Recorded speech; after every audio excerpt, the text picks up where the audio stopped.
எங்களை எல்லாம்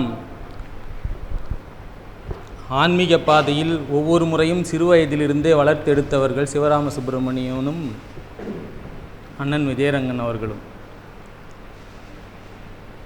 அண்ணன் சொல்லும்பொழுது, சிவராம சுப்பிரமணியன் அண்ணன் சொல்லும்பொழுது, அந்த காலத்திலெல்லாம் பசி பட்டினி பஞ்சமெல்லாம் இருக்கும்.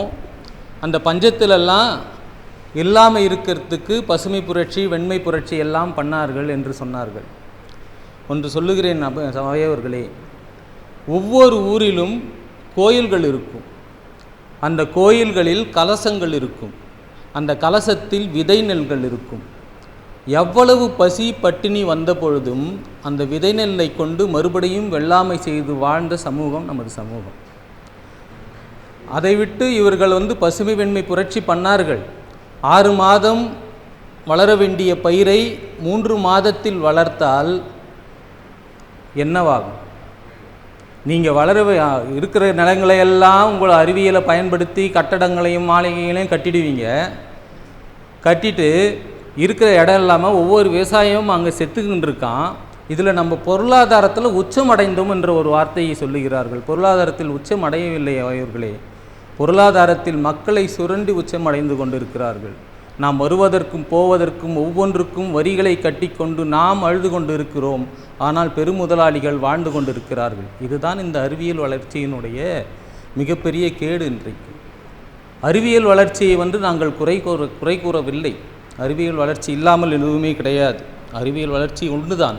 ஆனால் அது ஆன்மீகத்தின் துணை கொண்டு வளரும்போது அது பண்பட்டு நிற்கும். ஆன்மீகத்தின் துணை இல்லாமல் அது வளரும்போது ஏதோ நாமும் வளர்ந்தோம் என்று ஒவ்வொருவரையும் அபகரித்து கொண்டு இருக்கும்.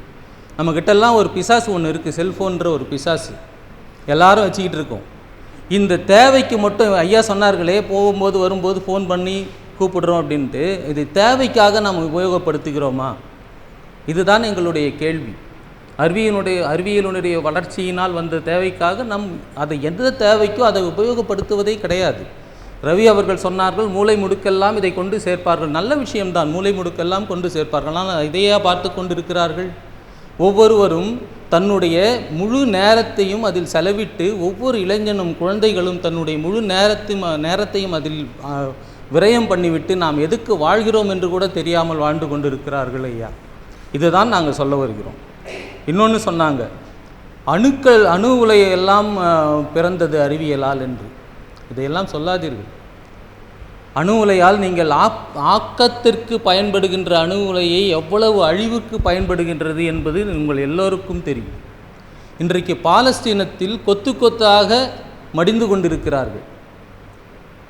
இஸ்ரேல் மொத்தமாக அந்த மக்களையே கொன்று குவித்து கொண்டிருக்கிறது உங்கள் அறிவியல் கருவிகளால் அணு ஆயுதத்தை காட்டி பயமுறுத்தி எத்தனை பேரை கொன்று கொண்டிருக்கிறார்கள். இதில் மிக சோகமான விஷயம் ஒன்று என்ன தெரியுமா?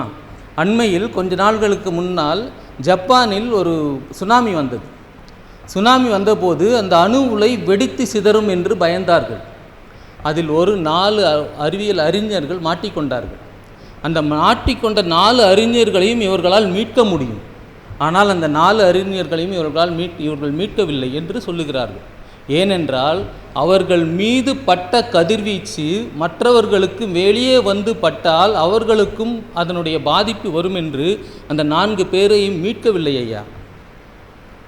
இதற்கு தேவையான அறிவியலை நீங்கள் வளம் பெற உபயோகப்படுகிறது என்று சொல்லாதீர்கள். அதற்கு அடுத்து விஜயன் ஐயா சொன்னார்கள், ஆன்மீகம் என்றது குடத்துக்குள்ளே உள்ள விளக்கு, அறிவியல் என்பது குன்றின் மேல் வைத்த விளக்கு என்று. குடத்திற்குள்ளே இருந்த விளக்கை நீ அறிந்தால்தான் குன்றின் மேல் விளக்கை நீ எரிய முடியும். தனி மனித ஒழுக்கத்தை வலியுறுத்தினால் மட்டுமே, அது ஆன்மீகத்தில் மட்டும்தான் தனி மனித ஒழுக்கம் என்பது வரையறுக்கப்படும். தனி மனித ஒழுக்கம் என்பது இருந்தால்தான் அது அந்த குடும்பத்திற்கு அமையும், சமுதாயத்திற்கு அமையும். அவர் குன்று என்று சொல்வது சமுதாயம், அந்த சமுதாயத்திற்கு அது நல்லதாக அமையும். அது மட்டுமல்ல, இன்னொன்று சொன்னாங்க, அந்த மைக்கு லைட்டு ஃபேன் இதெல்லாம் எல்லாருக்கும் தெரியும் ஐயா. மைக்கு லைட்டு ஃபேன் இதெல்லாம் அறிவியலால். இதில் மனிதம் எங்கே வளம்பட்டது? மதியம் அப்போனா அப்பர் சுந்தரர் சேக்கிழார் பாடிய பாடல்கள் எல்லாம் இவை எல்லாம் இல்லாத காலத்தில் எப்படி பரவின? அதனால் இது வேகமாக பரவுவதற்கு நமக்கு உதவுகிறது. நான் ஒன்று சொல்லுகிறேன். கொரோனா தொற்று என்று ஒன்று சொன்னார். மிகப்பெரிய விஷயம். தொற்று வந்து அத்தனை பேரும் பாதித்தோம். பாதித்த பிறகு அந்த தொற்றை அறிவியல் முழுமையாக விலக்கிவிட்டது என்று. அந்த தொற்று ஏன் வந்து நீங்கள் போஸ்ட்மார்ட்டம் ரிப்போர்ட் பண்ணிவிட்டு சொல்லிக்கிட்டு இருக்கீங்க, வந்த அப்புறம் ஒழிச்சிட்டேன்னு சொல்கிறீங்க. நாங்கள் வரவிடக்கூடாதுன்னு பேசிக்கிட்டு இருக்கோம். இதுதான் எங்களுக்கும் உங்களுக்கும் உள்ள வித்தியாசம். அது ஏன் வந்தது? ஒரு உயிரி, ஒரு வைரஸு, அந்த வைரஸை இவன் தேவையில்லாமல் சைனாவிலேயோ ஏதோ ஒரு வெளிநாட்டில் சொல்கிறான், அந்த வைரஸை தேவையில்லாமல் அதை உருமாற்றுவது வந்த வினை தான் இந்த நோய் என்று எல்லாராலும் சொல்லப்படுகிறது. ஒரு உயிருக்கு உள்ள இயல்பை மாற்ற உங்களுக்கு யார் சொன்னது? உங்கள் அறிவியல் சொல்லுகிறது.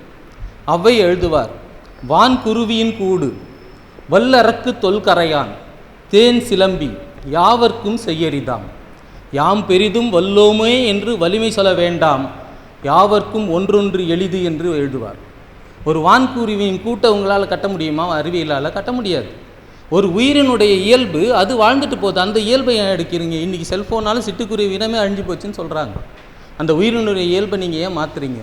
ஆகவே நீங்கள் எதை சொன்னாலும் எதை செய்தாலும் மனிதனுடைய வாழ்வு வளம் பெற வேண்டும். வளம் பெற அறிவியல் தேவை. ஆனால் அந்த அறிவியல் பண்பட்ட மனிதனோடு நின்று அவனுடைய கரம் கோர்த்து அது துணை செல்லும் பொழுது தான் அது மனிதனுடைய வளமைக்கு பயன்படும். ஆகவே ஆன்மீகம் என்பது உணர்வு, அறிவியல் என்பது அறிவது. இது பண்பட்டது என்றால் அது பயன்பெறுவது. அறிவியல் என்பது பயன்பெறுவது. இதெல்லாம் பயன்பெறுவது. ஆனால் பண்படாத பயன் உங்களுக்கு உதவாது. அதே மாதிரி இன்னொன்று சொல்கிறேன், ஆன்மீகம் என்பது இயற்கையோடு இணைந்து வாழச் செய்யும். அறிவியல் இயற்கையோடும் வாழும், இயற்கையை தள்ளிவிட்டும் வாழும். ஆகவே தான் இது போன்ற இன்னல்கள் எல்லாம் நமக்கு வந்து கொண்டிருக்கிறது. ஆகவே இவர்களெல்லாம் நம்முடைய அறிவியலை பற்றி பேச வந்தார்களும், நடுவர் அவர்களை பற்றி எனக்கு தெரியும், எங்களுக்கும் தெரியும், அவர்களுக்கும் தெரியும். ஆகவே நல்லதொரு தீர்ப்பை வழங்குவார் என்று சொல்லி, நாப்பிளக்க பொய்யுரைத்து நவநிதியம் தேடி நலனொன்றும் காணாத நாரியரை நாடி பூப்பிளக்க புற்றீசல் போல புலபுலவென்று கலகலவென்று பிள்ளைகளை பெறுவீர், அவரை காட்பதற்கும் வழியறிவீர், கைவிடவும் மாட்டீர், ஆப்பதனை அசைத்து விட்ட குரங்கதன் காலை போல் அகப்பட்டீரே என்று வாழவும் வழியில்லாமல் வீழவும் வழியில்லாமல் இருக்காமல் ஆன்மீகத்தின் துணையை கொண்டு அறிவியலை கையாளுங்கள், வாழ முடியும், எல்லா உயிர்களும் இன்புற முடியும் என்று சொல்லி வாய்ப்பு தந்தமைக்கு நன்றி பாராட்டி விடைபெறுகிறேன். நன்றி, வணக்கம்.